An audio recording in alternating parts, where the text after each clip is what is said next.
പിതൃക്കളുടെ ആത്മാക്കൾക്ക് ബലിതർപ്പണം നടത്തി ശാന്തി നേർന്ന് വിശ്വാസികൾ. നൂറുകണക്കിന് മനുഷ്യരാണ് ആലുവ മണപ്പുറത്തെ ബലിത്തറയിൽ കർക്കടക വാവ് ബലിയുടെ ഭാഗമായത്. പുലർച്ചെ 2 മണിക്ക് ആരംഭിച്ച ബലിതർപ്പണം വൈകിട്ട് 3 മണി വരെ തുടരും. ആലുവ മണപ്പുറത്ത് നിന്ന് സൈഫുന്നിസ അലിയാർ തയ്യാറാക്കിയ റിപ്പോർട്ട്.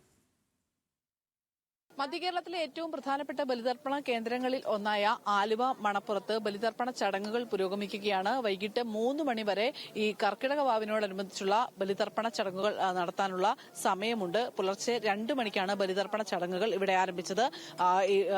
ആലുവ ശിവക്ഷേത്രം ശാന്തി മുല്ലപ്പള്ളി ശങ്കരൻ നമ്പൂതിരിയുടെ കാർമ്മികത്തിൽ പൂജാ ചടങ്ങുകൾ പൂർത്തിയാക്കിയ ശേഷമാണ് ഇവിടെ പെരിയാറിൽ ആലുവ മണപ്പുറത്തിന് സമീപമുള്ള പെരിയാറിൽ ഇറങ്ങി എല്ലാവരും പിതൃതർപ്പണ ചടങ്ങുകൾ നടത്തുന്നത്. ഇപ്പോൾ അത് തുടരുകയാണ്. ഏകദേശം ആയിരക്കണക്കിന് ആളുകളാണ് ഓരോ മണിക്കൂറിലും ബലിതർപ്പണ ചടങ്ങുകൾ പൂർത്തിയാക്കി ഇവിടെ നിന്ന് മടങ്ങുന്നത്. നമുക്ക് ദൃശ്യങ്ങളിൽ കാണാം. അത് ഈ ക്ഷേത്രത്തിലേക്ക് വരുന്ന നടപ്പാതയുണ്ട്. നടപ്പാതയിലേക്ക് ഓരോ മണിക്കൂറിലും ആളുകൾ വരുന്നു. ഇവിടുന്ന് അങ്ങോട്ടുള്ള ദൃശ്യം എന്ന് പറയുന്നത് ആളുകൾ കയറി പോകുന്നതാണ്.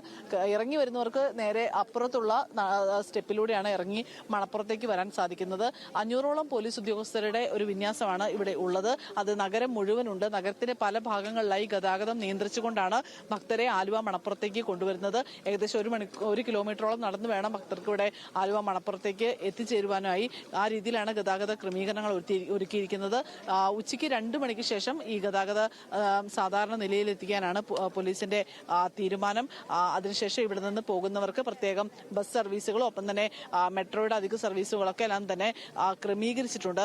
സർക്കാരിന്റെ ഭാഗത്തുനിന്നും ദേവസ്വം ബോർഡിന്റെ ഭാഗത്തുനിന്നും 61 ബലിത്തറകളാണ് ഇത്തവണ ആലുവ മണപ്പുറത്ത് ബലിതർപ്പണ ചടങ്ങുകൾക്ക് വേണ്ടി തയ്യാറാക്കിയിരിക്കുന്നത്. ഓരോ ബലിതർപ്പണ ചടങ്ങുകൾ നടക്കുന്ന ഓരോ തറകളിലും ഏകദേശം ഒരേ സമയം 50ഓളം ആളുകളാണ് ബലിതർപ്പണം നടത്തി അവിടെ നിന്ന് ഈ ഇലയും പൂവും ഉണക്കലരിയും എള്ളും ഒക്കെ കൊണ്ടുവന്ന് ഈ പെരിയാറിലേക്ക് ഒഴുക്കുന്നത്. പൂർണ്ണമായും ഗ്രീൻ പ്രോട്ടോകോൾ പാലിച്ചുകൊണ്ടുള്ള ഒരു ബലിതർപ്പണ ചടങ്ങാണ് എല്ലാ തവണത്തെയും പോലെ ഇത്തവണവും നടക്കുന്നത്. ശിവരാത്രി സമയത്താണെങ്കിൽ പോലും ബലിതർപ്പണ ചടങ്ങുകൾ ഏറെ നടക്കുന്ന സ്ഥലമാണ്.